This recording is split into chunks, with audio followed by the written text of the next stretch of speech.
My name is Natasha Westover and welcome to Accounted International. Today I'm joined by Andrew Kirby and we're talking about what you value in a finance career and in a finance role. So what you value, I think we can give examples. So if I give my examples, then maybe you can tell me off the top of your head what your examples would be. So I would say mine have been and currently are a sort of variety of things. So the first thing I value is variety. So at the moment, I like working 2 days on one with one organization, a couple of days somewhere else. I like having different organizations in my life. So I would take variety over the stability of a permanent full-time role where I get a salary at the end of the month. But other times I have valued money and definitely even like a job title, so that I feel like I'm progressing, even if the day job doesn't feel, some roles feel very similar to another, even though the job title is very different. And I value, now I've got to like senior management level, I value being part of that conversation. So that's part of my negotiation of being part of that conversation. So I have full awareness about what the whole organization is doing. That's really important to me, so I can input on much more broader things outside of finance. So just as an example, they have been, I would say when I was younger, it was like my job title and money and stability, talking about the mortgage and things like that. Whereas now I like variety. I like learning. So the variety helps me learn, being in all sorts of different organizations and different roles. And you might want to call it sort of significance, that being on the senior leadership team, I'll actually get my words out, being on that team, it shows everyone around you who you are in the organization. So from a hierarchical point of view, it's really easy to know who I am and what I'm there to do, and also about gaining that knowledge and having that input across the business. So if you use mine as some examples, then what would you say yours are? Like you say, I think you start off with aspirations for self-development, for learning, for progression in terms of roles and finance. For me, having had a family and animals, that's amazing. I think stability has been a massive factor. Knowing that I have good, reliable, income and a solid career path that I can sort of fall back on, and know that everything at home will be underpinned by what I'm doing. I think the variety side of things, absolutely. I think anybody who is looking to move up the echelons, I think having that desire for variety in terms of activities, in terms of the different areas of the business you work in, the sort of the type of people you're dealing with, I think that has to be an underpinning aspiration for anybody sort of who wants to be a, like they say, noticed finance professional. From my perspective, being involved in the big decisions for the business, being involved in the discussions around strategy and around sort of the key drivers of the business. So that's where I think I am at the moment. But for me, the underpinning thing is very much that stability. I am a typical boring accountant. I wouldn't say that. Not with that puppy dog running around your feet. No. But I think it's worth like I don't know, I know for sure. When I was younger, I didn't sit and think about what I valued. And had I done that, I think I would have been more focused in the areas I really valued. I would have at least been focused for like 3 to 5 years, and then I could have reevaluated what I value again. And definitely, the older I get and the more I'm looking at different organizations to work with, the more I constantly check in with myself, um, and have another look at what do I value, and is this position or is this opportunity aligned with my values. And I really didn't do that when I was younger. I don't know, did you do it when you were younger and you were starting out? No, I think it was very much more around the next step on the ladder, the next role, rather than the right organisation and so on. That said, certainly I've been fortunate along the way to have had that opportunity to pick the right, the right organisation, and sometimes they don't, they don't always work out, but quite often, if you spend the time looking for something you're interested in and enjoy, then and actually one of the other things is people, is if you're recruited by somebody that inspires you, then it makes making that move a lot easier, and helps you to it gives you that that reassurance that you're valued by somebody that's that is inspiring, that is obviously a good communicator and a good leader. Yeah, and I think as you go through your career, you understand that who your boss or leader, depending on how the organization is, like who they are, that becomes important to you. Whereas at the start, you are looking for the next stepping stone and things like that. And then you realize people, culture, communication within an organization, all of those sorts of things become more and more important to you. But at the start, and I guess for me at the start, I was working for massive organizations. So whoever was really leading it, I didn't get to see them. By and large, they weren't even in the same country as me. Back in those days, you didn't have like video conferences all the time and things like that. So you would get an email from the CEO, or even just like the MD of your region or something like that. The only communication you'd have from them is an email. Whereas when I went to smaller organizations, I knew the MD, I knew the CEO, I knew all of those people. And so their character, their personality, how they treat people, how they operate, had much more impact on me. And I began to realize that was really important to me.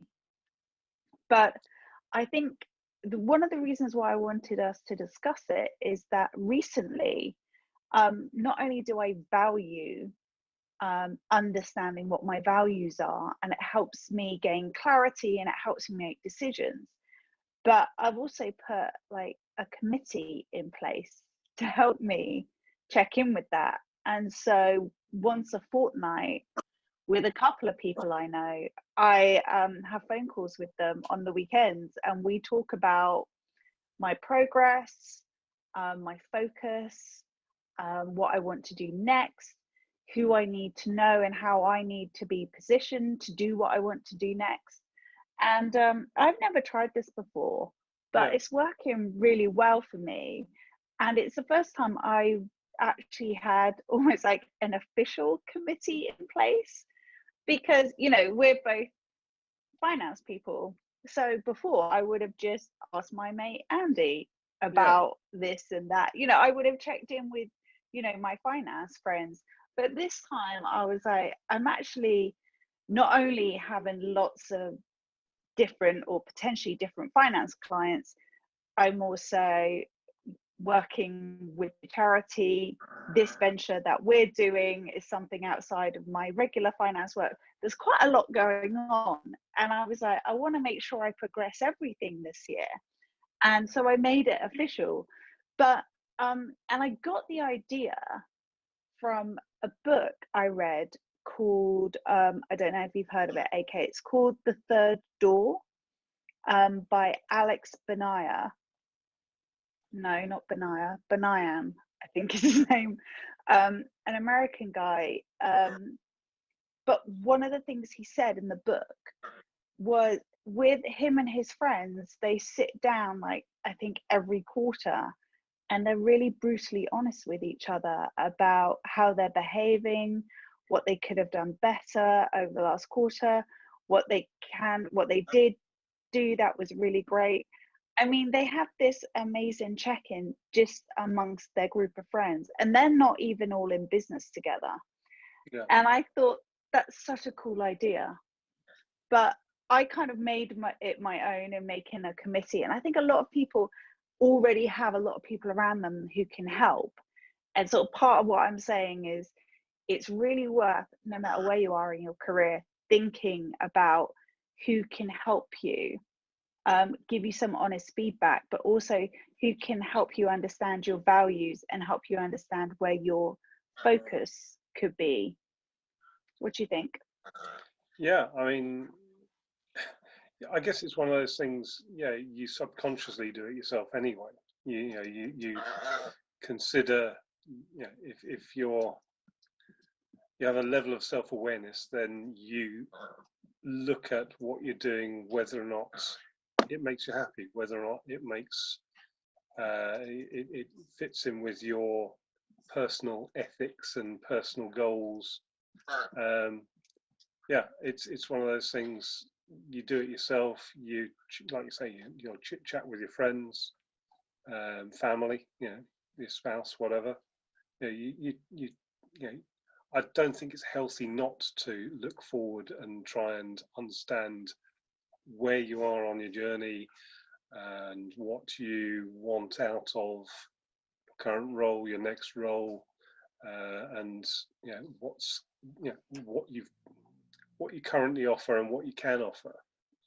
So, and I mean, I guess the way you're approaching it is very much formalizing, sort of the committee basis rather than having that sort of more normal, the relaxed sort of interaction with friends and family and colleagues. So, but I mean, you're saying about just when you were talking about working for larger organisations, I think, relatively early on in my career, I made that conscious decision. I wasn't a large company person, that I liked the interaction and the breadth of the role you get with a smaller business. Small and medium businesses, you do cover pretty much every base. You can focus and be a straight finance person, but at the same time you can also get involved in every aspect of the business. And I think that was something that I think I was probably not even mid-20s when I realized that large organizations I felt anonymous and didn't feel that I could make enough of a difference to be noticed. So decided that a smaller organization was better suited to me. And I think this is identifying that type of organization is best suited to your aspirations and to your motivation and what makes you tick. Yeah, I think that's a really good point, because you and I were quite similar, even though at that point in our careers we've never even met yet. Yeah. But we both went into large organizations and then decided it wasn't for us, and loved the smaller or medium-sized organizations where you just knew everyone and you had a different type of experience.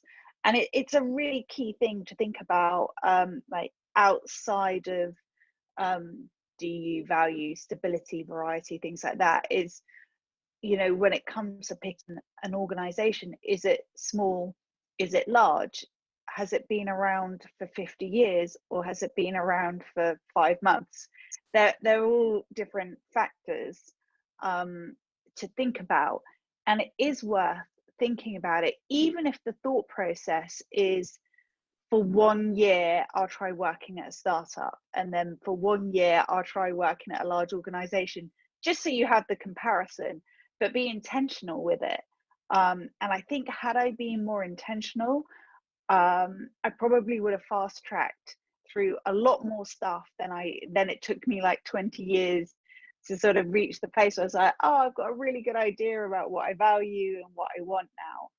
But Yeah. yeah, the first, go ahead, sorry. No, I was going to say, yeah, it's one of those things. I think I was fortunate.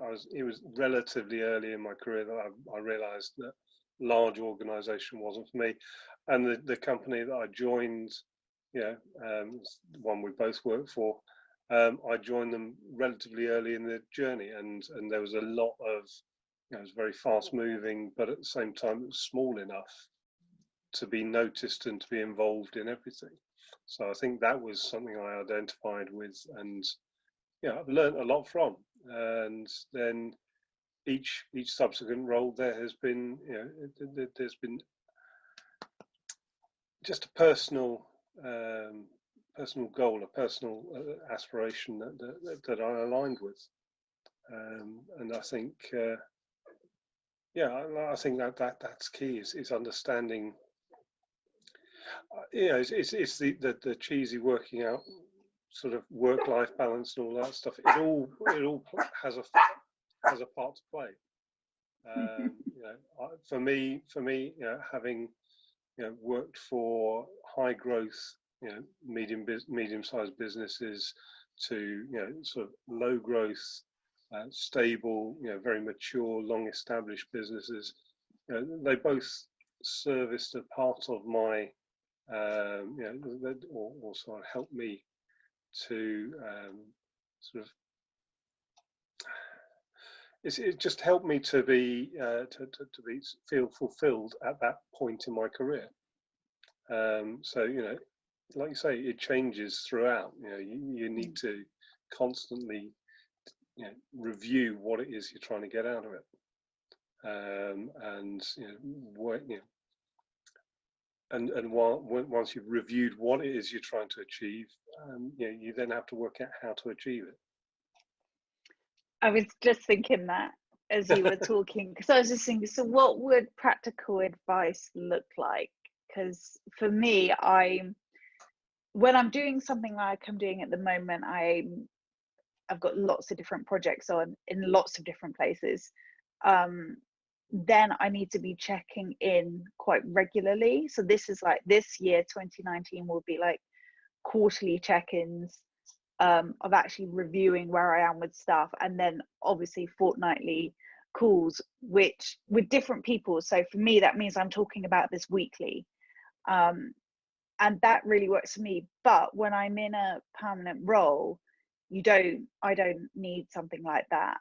So I would almost view it like New Year's resolutions, to have at least like annual check-ins with yourself.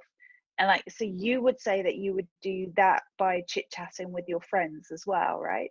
Yeah, and even with your with your colleagues and your boss, just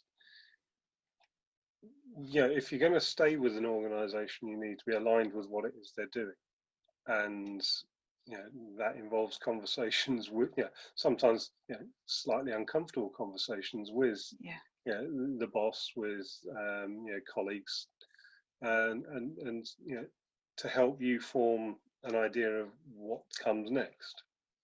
And so I think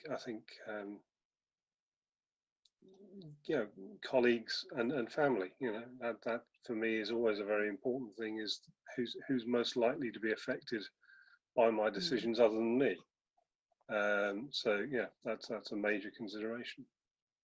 I would also say mentors, just like you mentioned your boss could be your mentor, it doesn't really matter, but people who are way further along than you are in your career, I think that really helps. I felt I was a bit lacking in that earlier in my career, but I really got to it in the last 10 years, and I've had different mentors, and they've made a massive difference to my thinking, because sometimes in your family you're all quite aligned, you all have the same risk profile and all those sorts of things. You have a lot of similarities. um, Even like with your partner, a lot of people are quite aligned, and therefore um, you don't get challenged. And I don't think you do with a partner. It's not easy to challenge each other unless you have like super excellent communication. Yeah. So it is worth having those outsider voices that you check in with, but make it part of your life, make it part of your ritual, because I think it will serve you really well in any career, but especially finance. Yeah. And I think, yeah, it sort of ties back into the conversations we've had about networking and maintaining that network. And, you know, like I say, from my perspective, it tends to be slightly more informal. And, you know, go and grab a beer or a coffee with somebody, spend the evening sort of chatting through, where we both are in terms of, career and, and where we're going with it.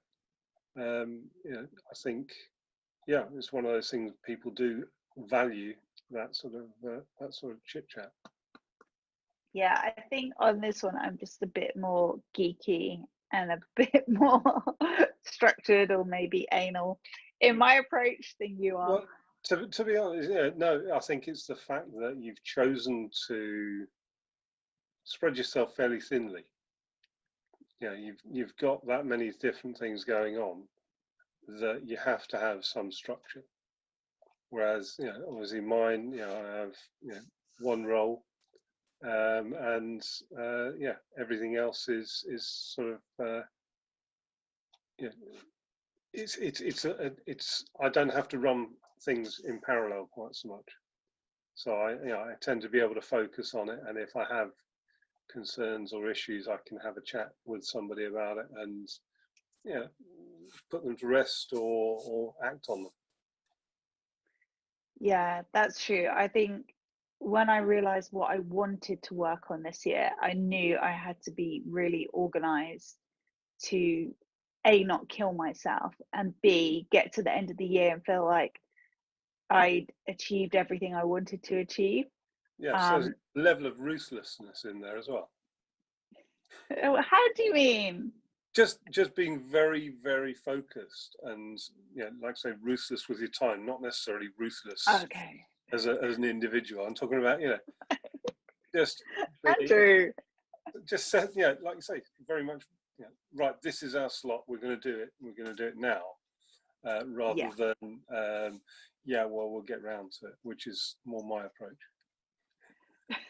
Are you talking about how we schedule the videos, Yeah, these videos? yeah. Yeah, I think yeah, I do have to be more ruthless, but also I'm, no matter what I'm working on, no matter how tired I get and how many hiccups we have with like the sound on the video or something going wrong, I know I have to keep pushing it forward, or otherwise I'm going to be disappointed at the end of the year. And when I look back on my career, I feel like I wasted a lot of time not pushing more things forward. So now I'm like the opposite, for this year anyway, at the moment. But yeah, that's why I wanted to talk about sort of what you value, because you and I, we can meet and have that beer and that chat and everything. But the fact is, we value completely different things at completely different times. We've like over the 10 years or so we've known each other, we've sort of gone like this, and sometimes like we're both on the same page of stuff, and sometimes we're not. But it's always worth getting that opinion. And how, even when you talk about what you value, I can immediately say, oh yeah, I actually do value that a bit, or hell no, I don't value that at all. That doesn't, I don't even recognize it in my life. So even having a sounding board, even if what you're hearing, the answer is, oh, that's not for me, that's really good information in itself. So yeah, keep talking about what you value to anyone who will listen. And I think it's a really good way to fast track your career and understand yourself and what you want out of life a bit more. you have anything to add? I can No, see you're that was good nodding. to me. Okay. All right. Well, thank you for watching, guys, and we'll see you on the next video.